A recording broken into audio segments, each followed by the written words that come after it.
এই চুলায় নাকি মাত্র 10 টাকায় সারা মাস রান্না হয়? হ্যাঁ ভাই, গ্যাসের চুলার দিন শেষ, 10 টাকা বিদ্যুৎ খরচে আপনি সারা মাস রান্না করতে পারবেন ইনশাল্লাহ। ভাই এটা তো লাকড়ির চুলা, আবার বিদ্যুৎ লাগে? হ্যাঁ ভাই, বিদ্যুৎ লাগে। জাস্ট আপনার চুলার সাথে যে একটা ফ্যান দিয়ে দেই, এটার মাধ্যমে আমরা অক্সিজেন প্রোভাইড করি। এই অক্সিজেন করে কি, যে লাকড়ির যে কার্বনটা হয় এই কার্বনটা ধ্বংস করে দেয়, যার কারণে কোনো ধরনের ধোঁয়াকালি কিছু হয় না।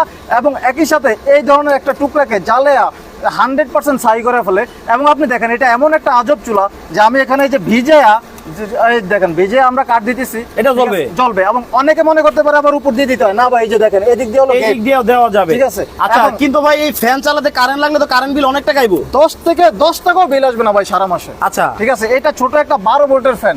ঠিক আছে, এই যে মানে আমরা কি রান্না করতেছেন দেখি একটু ভাই। আচ্ছা, ওরে বাবা রে বাবা, কি মাংস রান্না করতেছেন? জি ভাই, গরুর মাংস?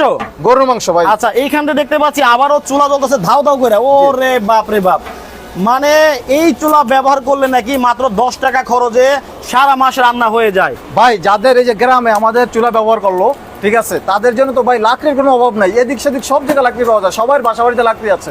তো লাকড়ি তো ফ্রি। আর গ্যাস আপনার যে বিদ্যুৎ খরচ হয় 4-5 টাকা সর্বোচ্চ খরচ হতে পারে। ওকে, এইটা কি ভাই ফ্ল্যাট বাসায় ব্যবহার করা যাবে? 100% ফ্ল্যাট বাসা থেকে শুরু করে সব জায়গায় ব্যবহার করতে পারবেন, যেহেতু কোনো ধোয়া হয় না। ফ্ল্যাট বাসা আরামসে আপনারা ব্যবহার করতে পারবেন গ্যাসের বিকল্প হিসাবে। গ্যাসের চুলা দিন শেষ।